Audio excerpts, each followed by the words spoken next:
Praise the lord. యేసుక్రీస్తు దివ్య నామంలో ఉదయకాల సమయంలో వాక్యం వింటున్న మీ అందరికీ నా హృదయపూర్వక వందనాలు తెలియజేస్తున్నాను. మనలో చాలా మందికి అనడం కంటే అందరికీ ఉన్నటువంటి ఒక ఆశ ఏంటో తెలుసా? నేను కూడా గొప్ప స్థితిలో ఉండాలి, నేను కూడా బాగా ఆస్తిని సంపాదించాలి, నేను కూడా గొప్ప దీవెనలు అనుభవించాలి, నా బిడ్డలు కూడా గొప్ప స్థానంలో ఉండాలి అని చాలామందికి ఆశ ఉంటుంది. అందుకొరకు ప్రయత్నిస్తూ ఉంటారు.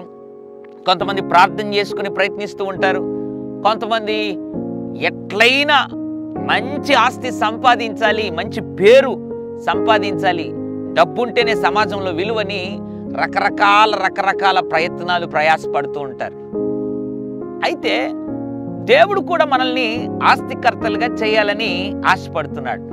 ఎప్పుడు అంటే సామెతలు 8:21, నన్ను ప్రేమించు వారిని ఆస్తికర్తలుగా చేయుదును. ఎంత అద్భుతమైన మాట అండి. ఈ లోకములో మనమేదో కష్టపడి ప్రయత్నించి సంపాదించి ఆస్తిని పోగు చేసుకోవడం కంటే కూడా సింపుల్గా దేవుని ప్రేమిస్తే అంటే ఆయన ఆస్తికర్తలుగా చేస్తాడు. ఇది వాక్యం, ఇది సత్యమైంది. కాబట్టి నమ్ము. నీ జీవితంలో దేవుని ప్రేమించకుండా ఏమో బహుశా దరిద్రత, పేదరికం అనుభవిస్తున్నవేమో. ఇక మీదటిని దేవుణ్ణి మనస్ఫూర్తిగా పూర్ణ హృదయంతో ప్రేమించగలిగితే ఆయన వాక్యం ఎప్పుడు సత్యమైంది. నిన్ను ఆస్తికర్తగా చేస్తాడు, నీ బిడ్డలను ఆస్తికర్తగా చేస్తాడు, నీ భర్తను ఆస్తికర్తగా చేస్తాడు, గొప్ప దీవెనలతో నింపుతాడు. ఇంకెందుకు నీ జీవితంలో సందేహం? ఇక మీదట ప్రభువా మనస్ఫూర్తిగా నిన్ను ప్రేమించే హృదయం నాకు దయచేయ ప్రభువా అని దేవుని అడిగి ఆయనను మనస్ఫూర్తిగా ప్రేమించడం నేర్చుకో. ఆయన ద్వారా గొప్ప దీవెనలు, ఆస్తిని సంపాదించుకో. పరిశుద్ధుడా, ప్రేమగల తండ్రి నీకు వందనాలు. నన్ను ప్రేమించు వారిని ఆస్తికర్తలుగా చేస్తానన్నావు.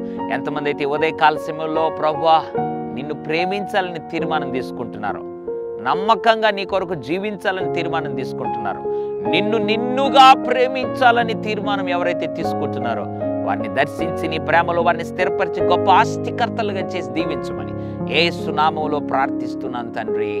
Amen, amen. God bless you.